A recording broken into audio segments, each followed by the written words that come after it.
So I bought a slab of wood pretty cheap actually. As you can see, it's all twisted, it's cracked, there's a hole in the middle. I think I paid $60 for this just to show like you don't need very nice wood. What I liked about this slab is that there's a big curve in it. So it's gonna make the river actually quite interesting. It's quite heavy, so that's why I had my friend with me to help me to set it up to cut it in half. So I try to use my track saw like I usually do to cut it, but there's too much twist inside the slab there. It's thick. My saw is quite powerful, but it's just too twisty. So I took out the big boy here. I got a heel T. This thing will cut through whatever. It's not gonna cut straight, but it's gonna cut. I use my router on the jig to make a flat surface to be able to fit in the mold after. And here I'm using a very old saw to make a straight line, a rough straight line to fit in a mold as well. It's an old saw for a rough job. Cut-off saw to make square corners to fit in a mold. Packing tape, no need for Tyvec tape, it's expensive for no reason. The point is to not stick at the bottom.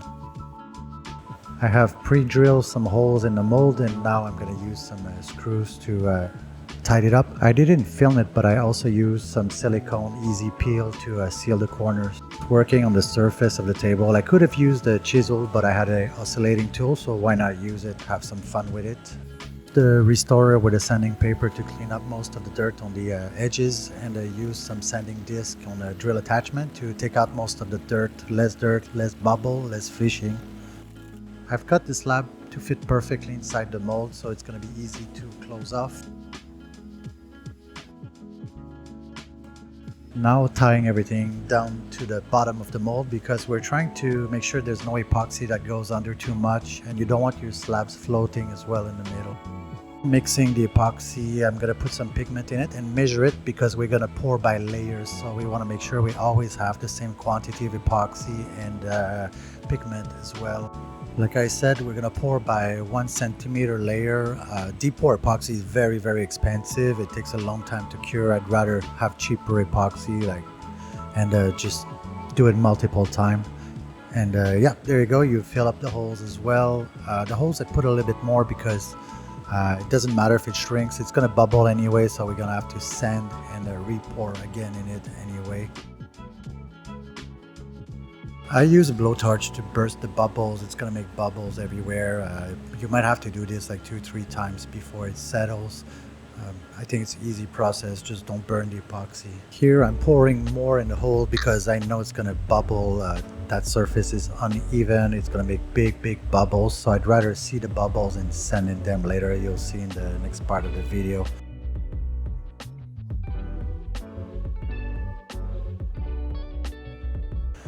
Filling cracks as much as I can. You're gonna have to go over the cracks many times, so just do as much as you can while you have some epoxy in the bucket. Again, we're gonna use the blowtorch to burst some bubbles, and yeah, it's a very simple process actually. It just takes time.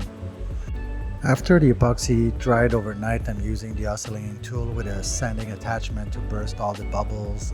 Don't worry about the scratches because we're going to pour over again, so it's going to clean up everything.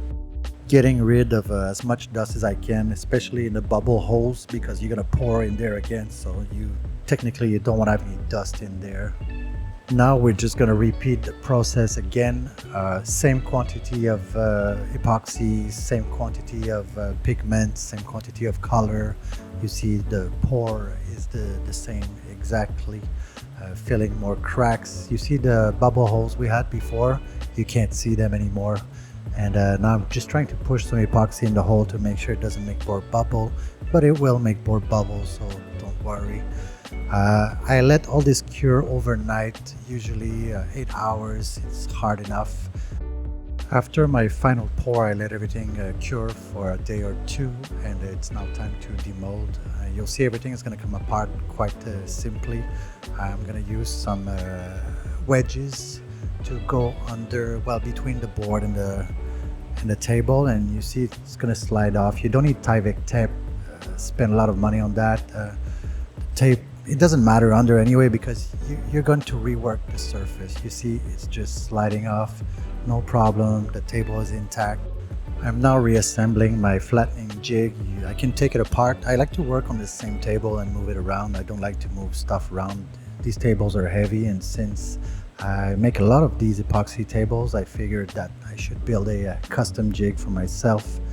You see I can just slide in a corner, put the router on top, and then all the dust will go in one corner, so it'll be easier to clean up after I'm finished.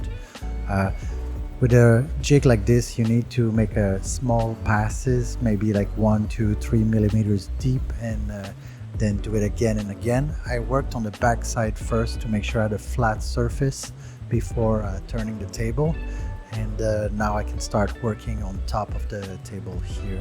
You see I'm taking like maybe like a millimeter. You see it very clearly, 1 millimeter at the time, 2 millimeters at the time.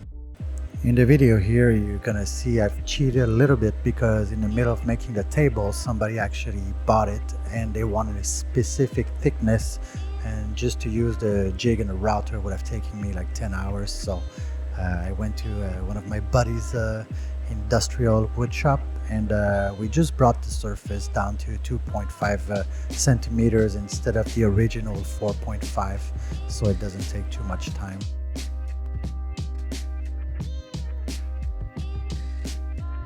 Back in the shop, using the industrial sander is not guaranteed of a good finished product. There's still a lot of work to be done here. I'm gonna apply some polyurethane on the bottom side of the table. I use a spray gun because it applies uniformly and it dries fast, so you can let dry for like 10 minutes and then reapply again, and you let dry again and reapply again. It's a nice way to do it, and the gun is easy to clean because it's water-based, it's not oil-based. I think I applied 5 coats here. I just wanted to make sure it was well sealed under, because I don't want the humidity to affect the table at a later time. I don't want the table to twist or dry up, so that's why we did that. Back on the top side, I'm gonna cut to specs asked by the customer. I'm using my track saw. Now the table is very thin, so it's gonna be like butter. I don't use table saws. I think good table saws like SawStop are like $2,000–$3,000. I think a track saw is more precise, and who has $2,000–$3,000 for a table saw, right? A track saw like this I think is $200–$300, and it's good for everything.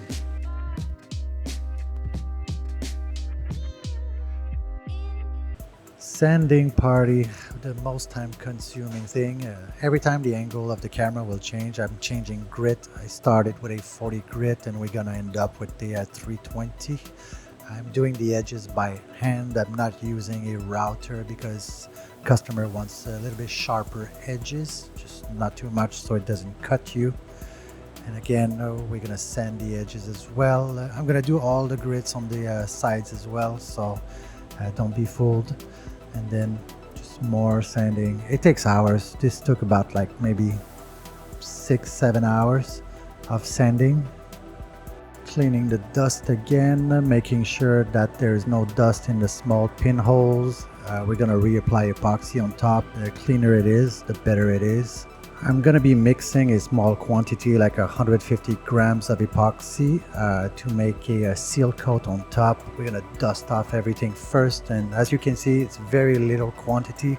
We're trying to fill all the small holes on the table, all the small pinholes. For this, I'm gonna be using the squeegee.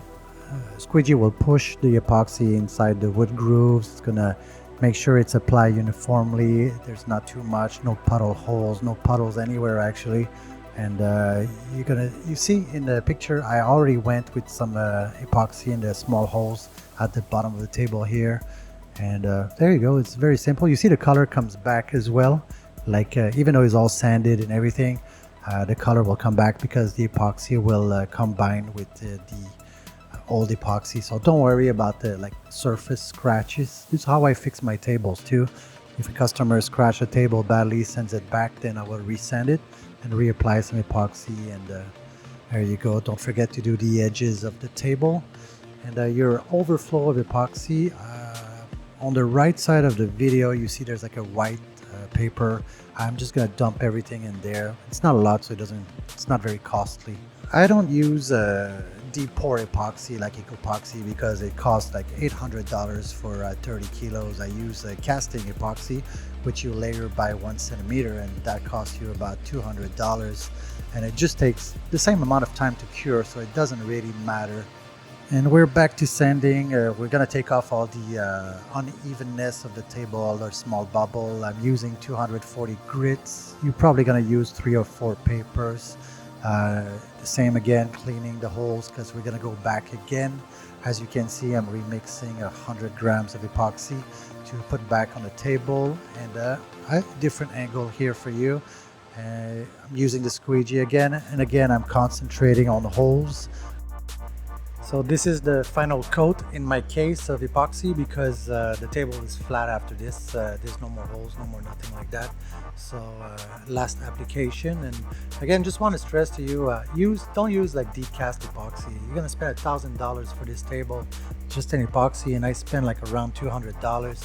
I mean, if you're looking to sell your tables, not just make a YouTube show, that's where your money goes at. If you use $1,000, then where's your profit margin? You have none. This is the final sand down, making sure everything is super square, super flat, and then I'm gonna apply the final coat with my gun. It's polyurethane, water base. I did 5 coats and I let dry like 10 minutes in between coats. I give a little sand down with the 360 paper just to scratch it, take off the imperfections, and then I spray again, and this is the final product. I'm quite happy with it. The customer is happy with it. Sorry I couldn't show you the legs because they're custom made, they're somewhere else. So anyway, that was that. I hope you enjoy, and see you around.